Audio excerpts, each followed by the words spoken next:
All right, so we floated the shower yesterday. Back here this evening to put some redgaurd on. Pretty much is Aquabar paper that's behind this mortar. Aquabar paper and then 20 gauge 1-inch chicken wire that's stapled on. And then the shower pan just got the regular rubber membrane on there, but perfectly plumb level walls. We're using a small subway, so we don't have the option of building anything else. So basically this thing is perfectly square, perfectly level, ready to go. We're gonna put a bench in there, just stuck this on with thin set, let that dry for the night, and then we'll fill the inside with fat mud or deck mud or whatever I have laying around. And then a nice big niche in there.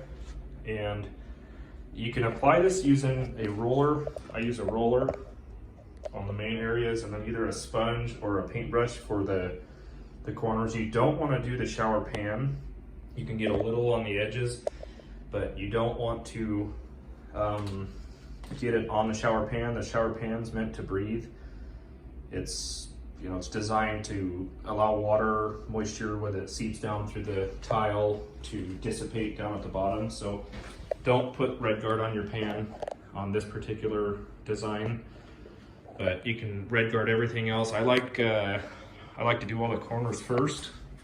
I'll go around, do all the corners, and then I'll do a coat with the 3/8 inch nap roller on the whole surface, then let it dry 100%. This stuff's kind of cool because it turns, this is Dow Tiles brand, but it's redgaurd. It's made by Customs. But right now you can see it's kind of a pink color. It'll turn a dark maroon color once it's dry. And you can see some of the areas are starting to turn maroon, but it's super pink right now, and you'll notice once it dries, it's a totally different color. And then do 2 full coats.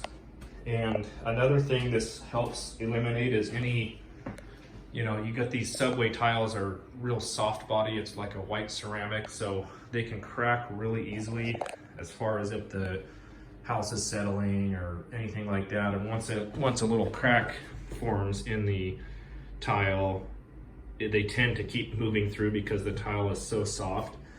And doing this redgaurd coat on it, if you're gonna do a subway or a soft body shower over a mortar float, I haven't had any issues over hardy backer or dead shield or anything like that. But if you're gonna mortar float your walls, and they don't all crack, but I've had a couple in the past few years where you get a little tiny hairline crack in a tile, and then you start working on that tile to replace it, and then it shoots up 2 more tiles. It's just a nightmare. So once we started doing this, we haven't had any issues, but we'll take a video once we're all done. Okay, so that's the first coat.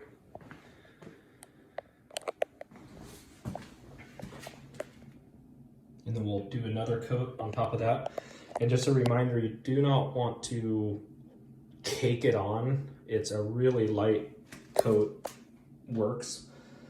And for this instance, we're doing it for a little bit of waterproofing, although it's already waterproof back behind the mortar, but it's mainly for the cracking on the tile, just to prevent that. But it does add a layer of protection as far as water won't seep back into the mortar. So you'll get a lifetime shower as long as you do it this way. But don't put it on real heavy. If you were to put it on just a big glob coat, it would actually crack. It would look like a dry desert floor. So if you start seeing any cracking or anything, that means you put it on too heavy. So just put a nice even coat on and don't let it puddle up. So we're gonna do 1 more coat. We'll fill the bench. We'll probably put a little bit of redgaurd on top of the seat as well. Not that it really matters, that's all gonna be a concrete block anyways, but after that we'll be ready to start setting some tile.